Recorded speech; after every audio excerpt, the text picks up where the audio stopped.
Welcome to Security of Things World 2017. I'm here with Richard Bell from Transport for London. Thank you for being here. Yeah, it's my pleasure. Firstly, I've never been to Germany. Berlin has always been on my list, and to mix sort of business with pleasure. It's just been fantastic. So did you have the chance to experience Berlin a little? I did. Well, I always deliberately, wherever I go in Europe, because of the organisation I work in, I get quite used to sort of London transport.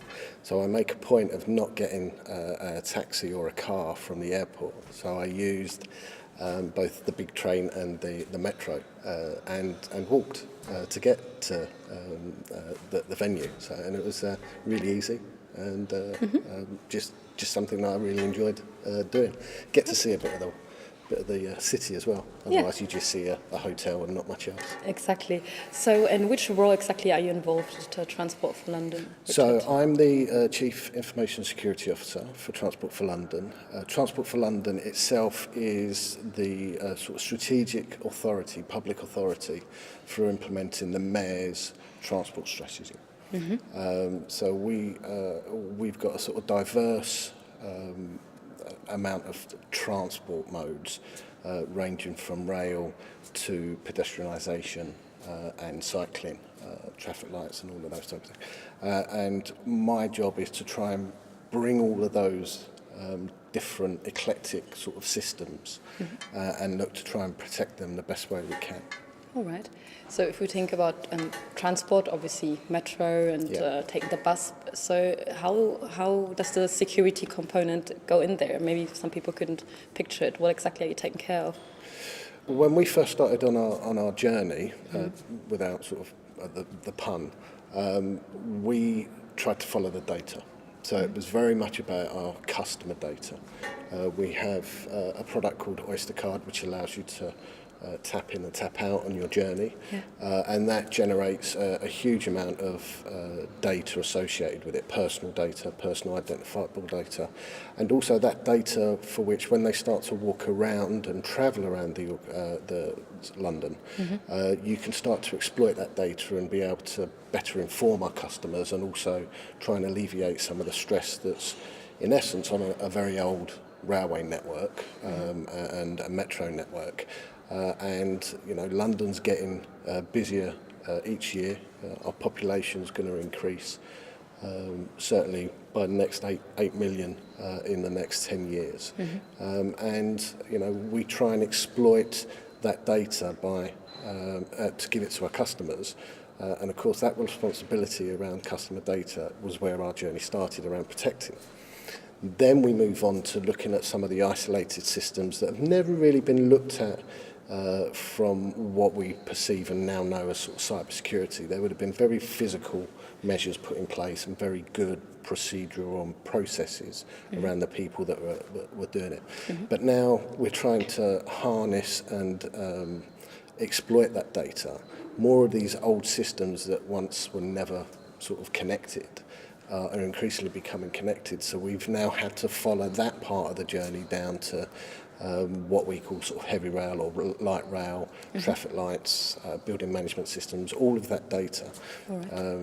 So the original aspect was to protect the data, and actually by accident, not by accident, by design, we now know that we're in a space where it's about protect life as well.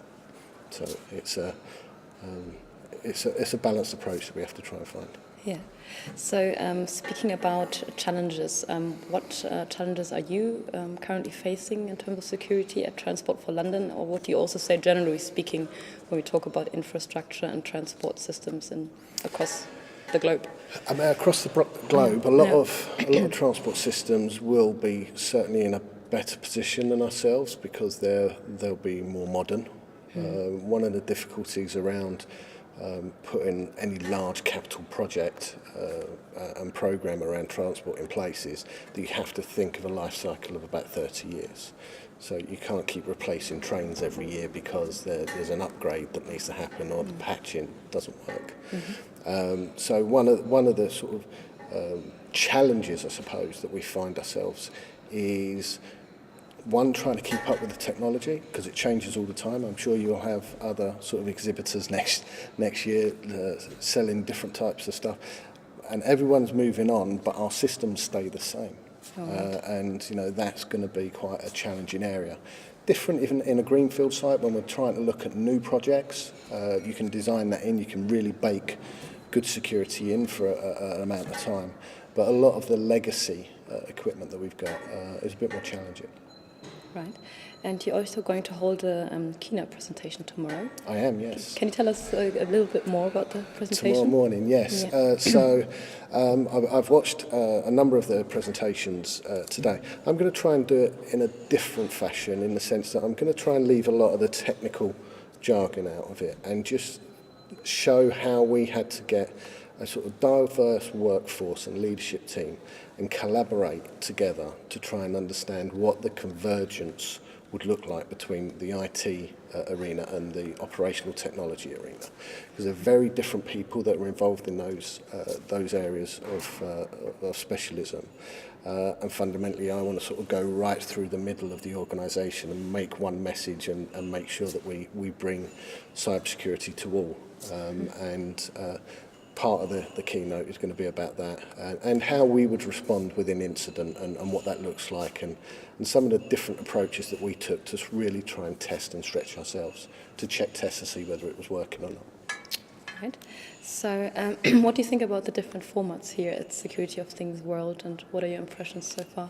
If you can keep up with it, it's absolutely brilliant.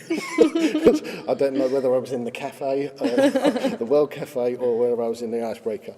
I love the fact that it's not just standard format conference, turn up, be spoken at, and go away with very little learning. Some of the stuff that presentations, they've all been strong, but actually where I've learned is when we've been standing around talking, networking. The Icebreaker at the beginning of the conference last night was a really good way, quick way, easy way of getting everyone together and start getting that sort of nervous energy out of the way for the morning, and it saves a hell of a lot of time. So by the time the networking first session comes in around 10, people are just really happy to just sort of carry on talking from their discussions the previous night and start talking about what they've just heard. And I love the fact that it's spacious. You've got different areas. It's all very informal. I like the fact that the speakers you can see, and they have to be quite fluid, and it's more conversational rather than being talked at. Yeah. The staff have been amazing. And I'm sure they will be until the end of the conference. I'm looking forward to seeing what happens in the second half, and certainly, particularly my time tomorrow morning. Let's see what the feedback's like. Awesome. Well, thank you very much for your time, Richard. You're very welcome. It was a pleasure having you, and happy networking.